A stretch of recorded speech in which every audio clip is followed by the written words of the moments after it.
Joining me today at the Darley Northwood Park Stallion Parade is Racing Victoria CEO Aaron Morrison. Aaron, thank you for coming and talking to me today. Would you be able to just tell me a little bit about how you've sort of gone into the role so far? Yeah, it's been fantastic. Thanks for having me and thanks for the opportunity. I think, I'll start by saying Victorian Racing's in a great position of strength at the moment, and that's certainly been my focus over the last couple of months, is just reinforcing all the positive things that are true about Victorian racing, whether it's returns to participants, which are clearly important to underpin the breeding sector and ownership of horses, through to attendances, the heritage of our races. We are the number one, and we intend for that to be the case going forwards, and that's my main focus.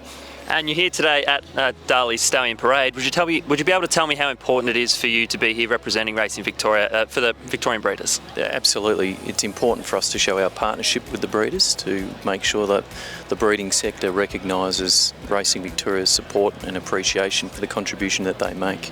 And we've certainly made it a priority to build the relationships with the breeding sector over the last couple of months in particular. We've really worked hard on building the relationship with TBV, who do a wonderful job representing the sector, and looking forward to strengthening that partnership further.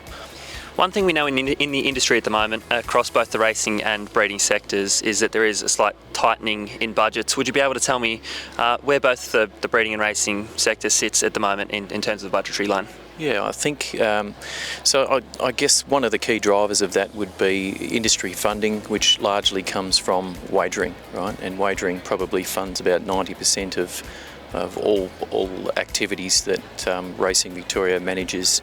It's responsible for driving such strong returns to the industry, and we've had some incredible years of late. I think our returns to participants through prize money have grown something like 140 million, 85% in 8 years. So we've had some great years recently, but that is softening because the wagering market is also softening. So we've had a couple of years where we've been off turnover-wise 4% last year, and the year just gone 10.5%. So we're starting to see some slowing, which has a lot to do with the broader macro environment, but also some policy decisions around wagering coming from government that we're actively engaged with at the moment.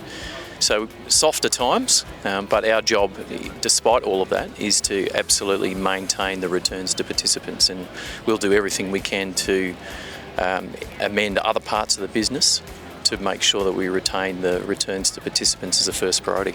We know that the Vobis scheme in Victoria is incredibly successful and arguably the market leader in the area. Would you be able to tell me a little bit, I guess for those who don't necessarily know everything about the Vobis scheme, tell us a little bit about it and how that affects Victorian breeders and of course owners as well? Yeah, well it's a big part of those returns to participants.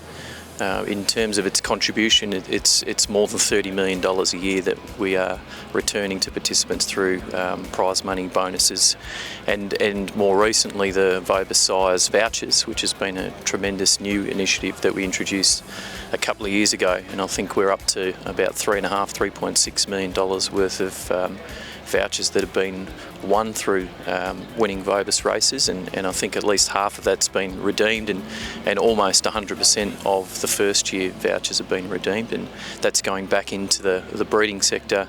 To give you an example of the impact Vobis can have, let's take a midweek race at Sandown yesterday, for example. So you start with, say, $55,000 in base prize money, then you overlay $15,000 in Vobis Silver bonuses, another $20,000 from Vobis Gold, and then a further $30,000 Vobis Platinum vouchers as well. So you take a race that was $55,000 all the way up to a $120,000 race for eligible horses, and those bonuses going to breeders, trainers, owners and jockeys. So you can see the impact very tangibly. Are there any challenges that you feel that the industry faces at the moment, and if so, how does Racing Victoria plan to help combat these changes and support both the breeders and racing industry participants?